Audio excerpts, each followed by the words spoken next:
Hello there. Have you ever wondered if the Briar Witch from Sleeping Beauty was truly evil? Tonight, let's become the Briar Witch and search for the truth together. You awaken in the body of the Briar Witch. The first thing you feel is regret, a slow, aching kind that curls beneath your ribs like old ivy. The world sees you as the wicked witch, but reality is softer, lonelier, filled with years of silence and sorrow around you. The world flickers. You wake in a tower drowned in mist, high above a forest that remembers too much. The scent of candle wax and dried herbs lingers. Beside you, a broken spindle bound in ribbon, and within you, a name waiting to be remembered. So, before you drift into this tender darkness, remember to like and subscribe to Whisper Audio.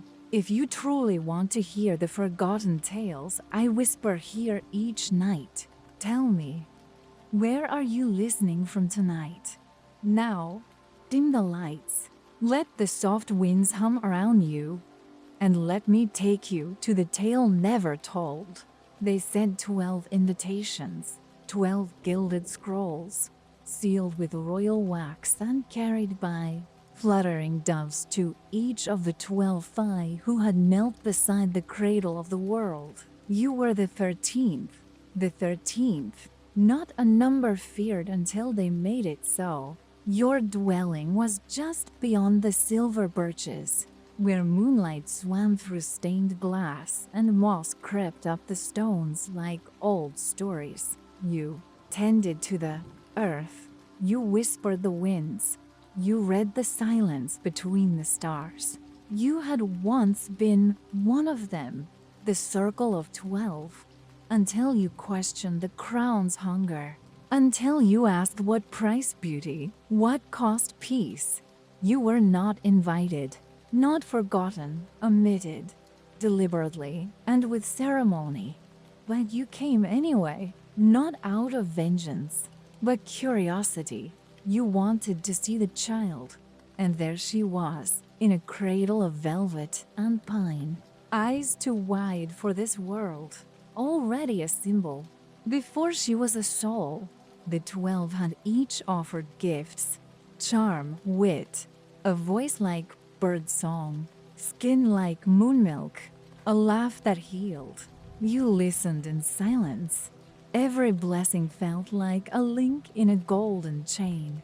And when the final one stepped forward, you moved. A hush fell like snowfall. You remember the taste of it, the way silence had weight. You remember how the queen's hand clenched around the king's wrist, the way the priest whispered, "She should not be here."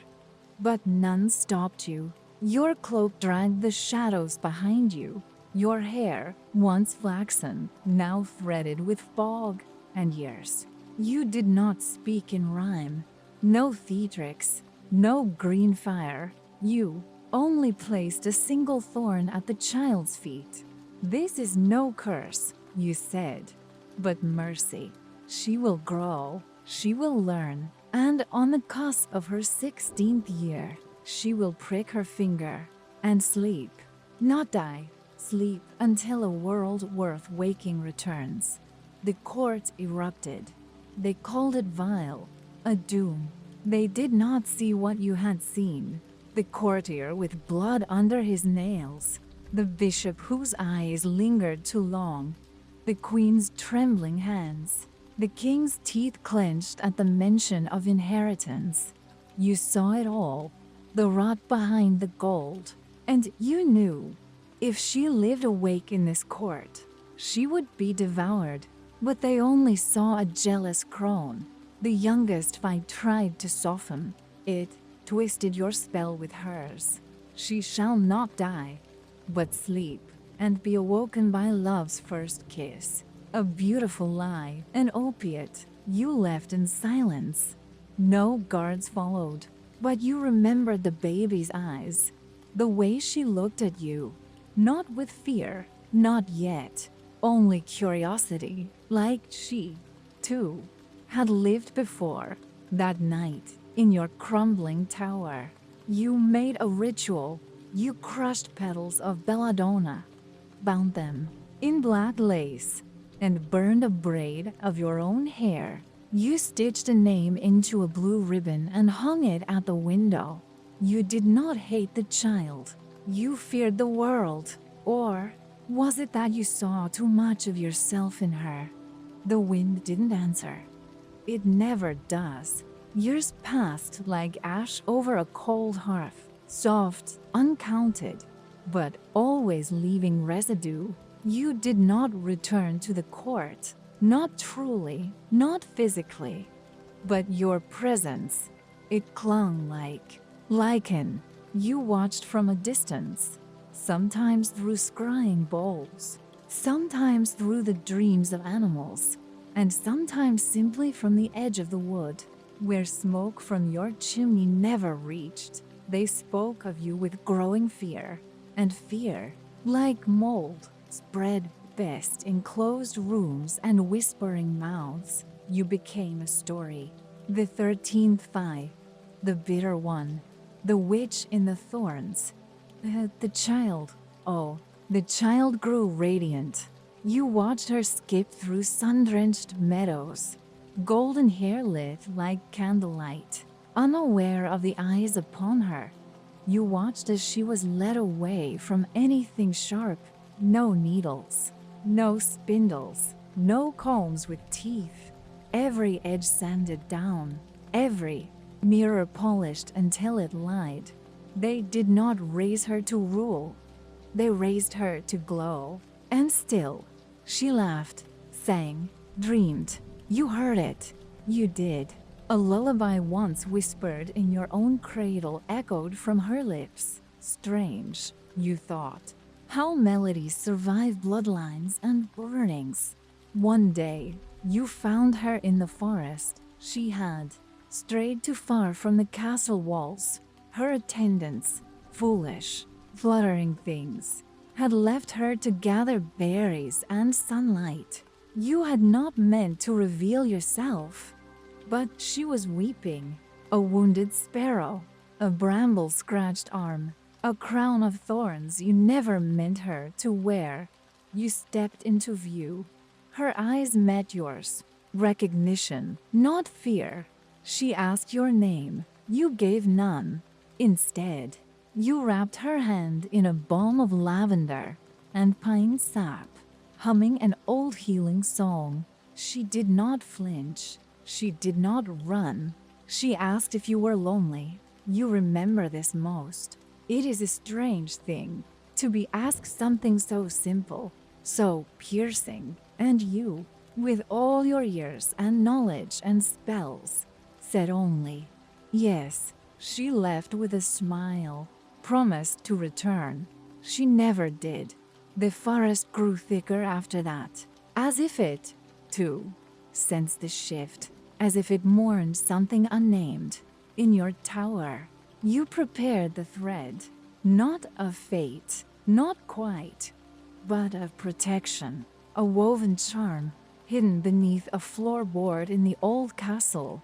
It would dull the pain when the time came, not stop it, but soften it. You do what you can when you're no longer invited. Still, the dreams grew stranger. You began to see flames beneath the stone halls, a king with hollow eyes, a mother who aged too quickly. You saw the girl, older, sadder, silenced, and always, always a spinning wheel, waiting. They searched the kingdom, of course, burned them all, every wheel, every spindle, every loom.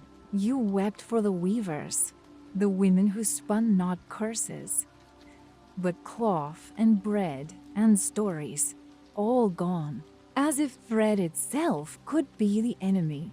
You buried a spindle in the roots of an ash tree, not as a weapon, but as memory. Sometimes you wonder, if they had not feared your prophecy so fiercely, would it still have come true? Or did their fear make it real? In the hush between hours, you almost hear an answer. But it fades before forming. It happened quietly, as all things foretold tend to do. No fire, no storm, no final cry. Just a girl wandering hallways she was never meant to find. The castle had grown cold that day. Though no snow had fallen, a stillness clung to the air like spun sugar, too sweet, too brittle. You felt it from afar, the way a candle feels its twin extinguished. You knew. She had found it. The last spindle, old, rusted, half forgotten in a turret room sealed behind crumbling stone. A place even rats had left alone. No guards, no attendants, just dust, shadows, and a wheel that hummed with waiting. She touched it, and the world held its breath. They say she pricked her finger, that it was an accident, but you saw it differently. You always have. She leaned in. She pressed her skin to the needle, not out of clumsiness, but curiosity, like a girl lifting the final veil between myth and memory. And as blood welled, a single bead, no more than a ruby tear, her eyes closed, peacefully, like sleep had been calling her for years, like she'd been waiting for permission to rest. The palace panicked, servants fled, the queen collapsed, the king screamed. The fire of golden promises wept into their silken gloves, but none of their magic undid it. She slept, and with her, the kingdom. Your spell had reached farther than you ever intended. The vines rose from the earth like grief unspoken, thick, twisted, perfumed with rot and roses. They coiled over turrets, windows, gates, a forest born of mourning and protection, grown not by your hand, but hers. Let me be, the briars whispered. Let me forget. Even the sun dimmed. You visited her once, not to gloat, not to claim, just to sit.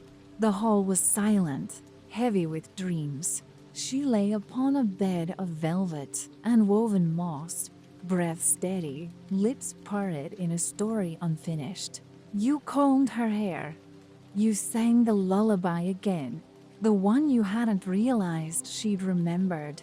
And you wept, not because you regretted what you'd done, but because it had come to this.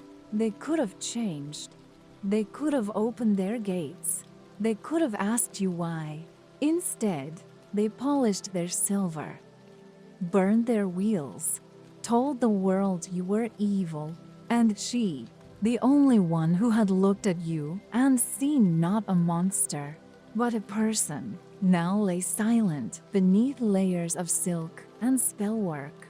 You lit a candle at her bedside, not to wake her, to watch over her. They would come one day, princes, fools, thieves, dreamers. You could not stop them all, but perhaps she would choose whether to wake. Perhaps that was the truest gift you could give. Or had you merely built another kind of prison, this one made of flowers and sleep? The candle flickered. You said nothing. Time, they say, is a straight road.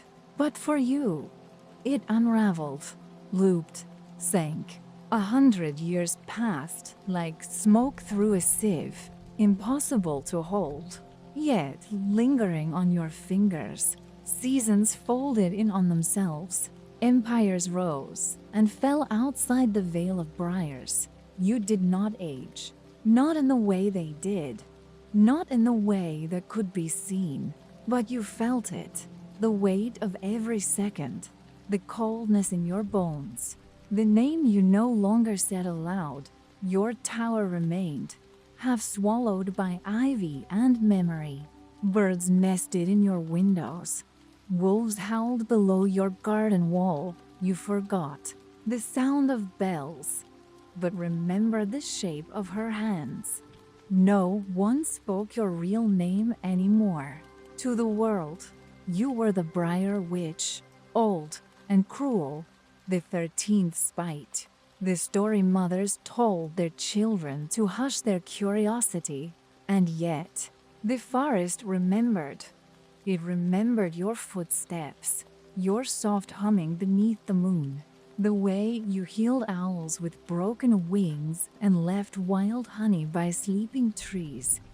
It grew around you, not against you. It wrapped you in green, not thorns. You walked its paths daily, barefoot, hair unbound, a shawl of nettles and fox fur on your shoulders. Sometimes you passed old stones carved with forgotten names. Sometimes a child's toy left as an offering. Once, a journal soaked through with rain, but written in a language only you remembered. Help her, it read. We don't know what she dreams of anymore. But you did. You felt it in your sleep. The way her dreams tangled with yours. She wandered the corridors of memory, touching mirrors that didn't reflect. She chased voices without mouths. She called out once for you. She still remembered. And so, you stayed near. There were rituals. Sometimes, villagers would leave offerings at the wood's edge. Candles in turnip lanterns, thimbles wrapped in silk, bowls of sugared cream, not for the princess, for you. They never spoke your name, but they knew. Some stories can't be burned out. They root too deep. And then, one day, the wind changed. You woke to the scent of iron and horse sweat, the sharp tang of new blood. Someone had breached the thorns. The forest whimpered. You climbed to the highest branch of the ash tree, your bones aching in the cold. There, you saw him, young, shining, foolish, a prince with eyes too clear to trust, sword drawn like a promise. You could have stopped him, one whisper, one curse, but your voice caught. He did not come to slay. He came to save, as if she were a damsel, not a dreamer, as if sleep were shame, as if he understood. Or did he just want to own the ending? You watched him disappear into the vines. The birds quieted. You turned your face to the wind and wept, not for what was ending, but for what would wake. The wind died when he found her. Even the leaves dared not stir. You felt it, the moment his lips met hers. It was not romantic, not sacred, just soft, hesitant, as if even he knew he wasn't the hero the songs had promised. Still, the spell unraveled, not like a thread, like a wound. The forest cried first, roots loosened, thorns withered into brittle wire. The air warmed in the wrong way, sudden, sharp, like metal being forged. You watched clouds peel apart like paper. And then, her breath, she breathed. You dropped your staff, not in relief, in mourning. She woke beneath the stranger's eyes, in a kingdom lost to time, to herself. The court she knew, gone. Her mother dust, her father a portrait hung in shadowed halls. The language now slanted sideways. The stars had shifted. And the man before her, he knew her name, her myth, her story. But not her. Still, she smiled, a quiet thing, out of politeness, perhaps, or shock, or the instinct to survive. You felt the smile like a dagger. She was awake. But was she free? The court returned. What was left of it? Dusty banners unfurled, trumpets sounding like crows, a parade of strangers with familiar crowns. And she was placed, not on a throne, but beside one, as consort. As prize, she asked about you once, softly, when no one answered. She never asked again. You stayed away after that. There was no place for you in the golden world of marble halls and silver flutes. You returned to your tower. Let the vines grow again. But they curled now without command, sluggish, confused. The forest no longer knew what it was guarding. Still, you kept a flame lit in the window, just in case. Then, one dusk, she came, alone, her cloak tattered, her face thin, and in her hands, a spindle. Your spindle. She didn't speak at first. Neither did you. Then, why didn't you wake me? You had no answer. Not one that would soothe. Not one that would fit inside 100 years. So instead, you fed her roasted mushrooms and onion broth with wild mint. You gave her the bed you hadn't used in decades. You combed her hair like you did long ago, and in the hush between candle flickers, she asked, was it really a curse? You looked into her eyes, and you saw what she had seen in sleep. A world slower, quieter, where no one touched her without asking, where she was not a myth but a mind, a soul, a self. No, you whispered. It was mercy. She stayed 3 days. Then she left, back to the palace, to duty, to stairs. But before she went, she kissed your forehead, not like a spell, like forgiveness. Or was it goodbye? Asterisk years pass again. But now you feel each one. They do not drift like fog. They dig. The forest no longer sings for you. Its silence is not cruel, only tired, like something that has kept watch too long and no longer remembers why. You walk slower now, not because of age, exactly, but because there is no longer urgency. No one seeks you. No child knocks on your door with questions. No ribbons are left at the forest edge. Even the prince, old now, rheumy-eyed, and thick with regret, has died. You did not attend the funeral. You heard they sang songs about heroism, about dragons and roses and sleeping beauty, but not a word about the one who let her sleep. She remains queen, but she does not rule. She watches, and sometimes you think she remembers. You feel it when she lights the ceremonial fires on the equinox, the way she hesitates, the way she turns to the woods as if expecting a figure beneath the trees. She has daughters now. One bears your name. You are not told, but the wind carries whispers, and the earth always listens. Once, in early spring, you found a child's drawing pinned to your door with a silver thorn, a tower, a woman, a wheel. Beneath it, thank you. You burned it, not out of anger, but because it hurt too much to keep. Now, in your final winter, you begin to forget your own face. You speak aloud to yourself in languages no one else remembers. You press dried flowers into books that do not open. And you dream of her, not the girl, the child, the queen, the sleeper. You dream of you and her together, spinning golden thread on a wheel that does not prick. You dream of laughter. One night, you wake. There is no candlelight, no scent of broth or beeswax or pine, only frost, and a soft, persistent sound, like footsteps on moss. She stands in your doorway, older, gray at the temples, eyes not bright, but clear.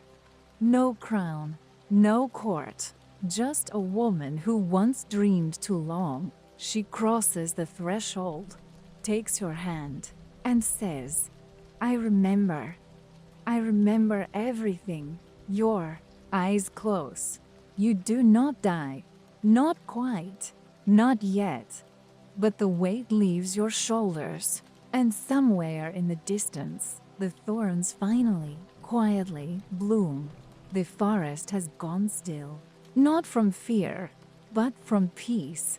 The kind that only comes after too many winters. Too many secrets. Too many stories held like breath.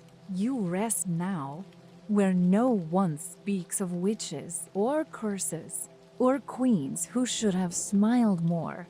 No more torches at your gates. No more songs with the wrong ending. No more questions that always arrived too late. Only moss and stone and silence. But not the cold kind. The kind that wraps. The kind that remembers. You are not forgiven by all. You are not understood by most. But that is not your burden to carry anymore. Somewhere, a spindle gathers dust beneath folded velvet. A tower leans against the sky like a weary shoulder. A rose bush blooms out of season. And in the dream of the world, where all forgotten things still wander, you walk with her, not behind, not before, beside. Perhaps that is all you ever wanted. Perhaps that is all the story ever asked. You were never wicked, only weary, only waiting, only trying to make the world slow down long enough for her to choose. And now she has. So let your breath ease. Let the vines soften. Let the old names slip away. There is nothing left to guard. There is nothing left to fear. Only this, and somewhere, under the roots of forgotten trees, the villain still waits in silence.